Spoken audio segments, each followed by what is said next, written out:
अस्सलामुअलैकुम दोस्तों, क्या हाल चाल है। उम्मीद करता हूँ सब खैर खैरियत से होंगे। दोस्तों मेरा नाम मलकबास और आप देख रहे हैं अब्बास टेक 2 यूट्यूब चैनल। दोस्तों आज की इस वीडियो में मैं आपको ये बताऊंगा कि आपकी सिम जायज़ की और आप अपना सिम का नंबर जो है चेक करना चाहते हैं, 3 ट्रिक के साथ दोस्तों मैं बताऊँगा, वो भी जो है बिल्कुल प्रूफ के साथ।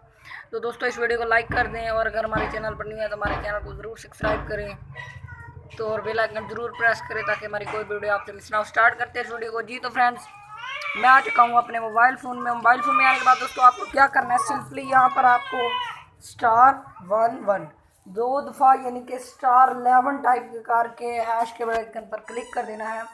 जैसे क्लिक करेंगे तो यहाँ पर मेरे सामने आपकी आंखों के सामने जो ये नंबर शो हुआ है, ये देखें, नेक्स्ट *99#।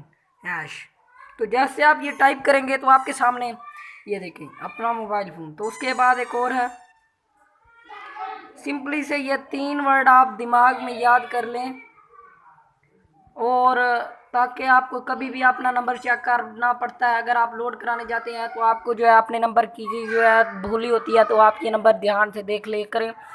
और मिलते हैं नेक्स्ट वीडियो में। क्या हाल चाल है, ईद मुबारक, ईद के दिन है। तो मिलते हैं नेक्स्ट वीडियो में। Thanks for watching. अगर इस वीडियो से आपका कोई बेनिफिट हुआ तो इस वीडियो को लाइक कर दें, अगर हमारे चैनल पर नया है तो हमारे चैनल को सब्सक्राइब कर दें और साथ की घंटी के आइकन पर जैसे आप क्लिक करेंगे तो आपको ऊपर जो है आल का बटन मिल जाएगा, आपने आल पर क्लिक करना है। इससे आपको ये फ़ायदा होगा कि आपसे हमारी कोई भी वीडियो मिस ना होगी। Thanks for watching. In Mubarak.